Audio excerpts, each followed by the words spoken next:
ترجمان پاک فوج نے کہا ہے کہ فوج کو گھٹیا سیاست بیانیے میں نہ گھسیٹا جائے. فیصلے صرف ریاست کرتی ہے. فوج کا کام ان پر ایکٹ کرنا ہوتا ہے. فوج کا ریاست کے ساتھ سرکاری تعلق ہوتا ہے، ذاتی نہیں.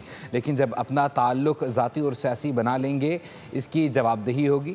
ہمیشہ کہا ہمیں آپ اپنی سیاست میں نہ لائیں. ہم نے اپنی سیاست کو عوام کی فلاح و بہبود، عوام کی جان و مال، اس کی عزت، اس کی حفاظت، اس پہ مقدم کر دیا ہے. ہم نے اس کو دہشت گردی پہ مقدم کر دیا. جو سیاستدان جن کی آپ ذکر کر رہے ہیں یا جس سیاسی پارٹی کی طرف الوڈ کر رہے ہیں، کیا وہ لوگوں کو یہ ایک بیانیہ اس دہشت گردی کے ناصور کے خلاف بنانے دے رہے ہیں یا بنا رہے ہیں؟ نہیں بنا رہے. وہ اس کے ہاں میں، اس کے راستے میں حائل ہیں.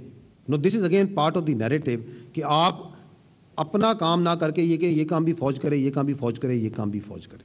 ہم نہ کسی کی سیاست کو لے کے چلتے ہیں، نہ کسی فرقے کو لے کے چلتے ہیں، نہ کسی ایتھنیسٹی کو لے کے چلتے ہیں کہ ہمیں آپ اپنی سیاست میں نہ لائیں. آپ کی سیاست آپ کو پیاری ہو. ہمارے لیے تمام سیاسی پارٹیاں، تمام سیاسی رہنما قابل احترام ہیں، مگر اگر کوئی یہ سمجھتا ہے کہ اس کی سیاست اس ملک کی ریاست سے بڑی ہے، یہ ہمیں قبول نہیں ہے. اگر ایک فرد واحد یہ سمجھتا ہے کہ اس کی ذات اس پاکستان سے بڑی ہے، یہ ہمیں قبول نہیں ہے. میں یہی درخواست کرتا ہوں، آپ سب سے درخواست کرتا ہوں کہ آپ اپنی فوج کو اس گھٹیا بیان بازی، ان بیانیوں اور ان کی سیاست جو ہے،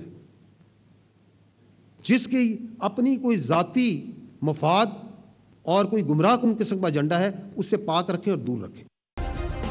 سبسکرائب کریں اور بیل دبائیں تاکہ کوئی خبر رہ نہ جائے.